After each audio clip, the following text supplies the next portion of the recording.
Hello everyone. আজ সকালটা ছিল ভীষণ সুন্দর। ঘুম থেকে উঠে দেখি আমার নয়নতারা ফুলগুলোতে প্রচুর ফুল ফুটেছে, আর বাইরের ওয়েদারটা ছিল খুব সুন্দর। মেঘলা ওয়েদার, আর খুব হাওয়া দিচ্ছিল, সাথে কফটা বৃষ্টিও পড়েছিল। ওয়েদারটা এখন এত সুন্দর হয়ে গেছে যে এই প্রচণ্ড গরমের থেকে একটু মুক্তি পাওয়া গেছে। ব্রেকফাস্টের প্রিপারেশন নিচ্ছিলাম, আর এদিকে দেখলাম মেয়েদেরকে নিয়ে বৌদি একটু ওদের ক্লাস হোমওয়ার্কগুলো করাতে বসেছে সামার ভ্যাকেশনের। পুজো দিতে এসছিলাম, আর মেয়েরাও বলল তারাও আমার সাথে যাবে, তো ছাদে ওদেরকে নিয়ে চলে এসছিলাম ফুল তোলার জন্য।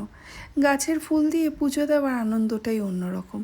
আর এখন প্রচুর জবা ফুটছে, সঙ্গে অন্য ফুলও তো আছে। মেয়েরা এখানে আমার সঙ্গে সঙ্গে ফুল তুলছিল।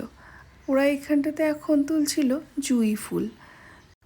ফুল তুলে নিয়ে নিচে গিয়ে এবারে পুজোটা দিয়ে দেবো। দুজনে খুব ভাব, সারাদিন দুজনে একসাথে খেলে, মারপিট করে, কিন্তু দুজনের স্বাদ ছাড়ে না। এখন চলে এসেছি ঠাকুরের পুজো দেওয়ার জন্য নিজের গাছের ফুল দিয়ে ঠাকুরকে সাজানো আর পুজো দেওয়ার আনন্দটা আমার কাছে ভীষণ মূল্যবান। কারণ অনেক যত্ন করে তো গাছগুলোকে বড় করি, আর তারা যখন ফুল দেয় আর সেই ফুল দিয়ে যখন আমার ঠাকুরগুলোকে আমি সাজাতে পারি, সে একটা দুটোই হোক আর যাই হোক, ভীষণ আনন্দ হয়। এবারে আমি আর বৌদি লাঞ্চটা সেরে নেব।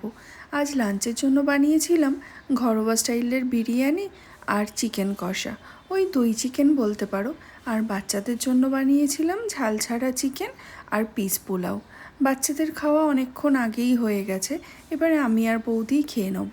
এই ঘরোয়া স্টাইলের বিরিয়ানিটা না ভীষণ পছন্দ করি আমি, আমার মা, আমার বাড়ির সবাই।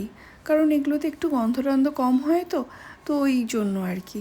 সে আমার মায়ের হাতের বিরিয়ানি হোক, নিজের হাতের বা আমার বৌদির হাতের, ঘরোয়া বিরিয়ানিটা একটু বেশিই ভাল লাগে। আমি আর বৌদি লাঞ্চটা সেরে নিচ্ছিলাম, সেই সময় বাচ্চারা আবার বায়না করে বসলো ওরা আবার একটু আইসক্রিম খাবে।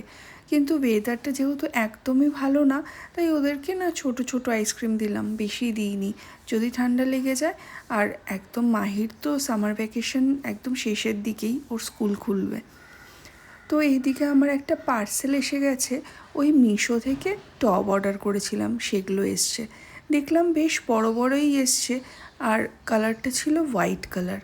যেহেতু আমার বাড়িতে ম্যাক্সিমাম জিনিসই হোয়াইট কালার, তো সেই জন্য এই টবগুলো বেশ দেখতে ভাল লাগছিল, অর্ডার দিয়েছি। আর আসার পরে দেখলাম আমার ঘরেও এই বড় গাছগুলো দিয়ে সাজিয়েছি, যে দেখতে আমার ভীষণ ভাল লাগছে।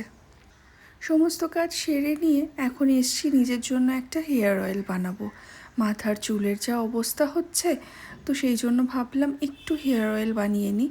আর এখানটাতে অ্যাড করছিলাম আমি লোহার কড়াইয়ের মধ্যে নারকেল তেল, মেথি, তারপরে যাবতীয় যেগুলো চুলের জন্য ভালো বলে সবাই সেরকমই। এই রেসিপিটা কিন্তু বলতে পারো ইউটিউব থেকে শেখা।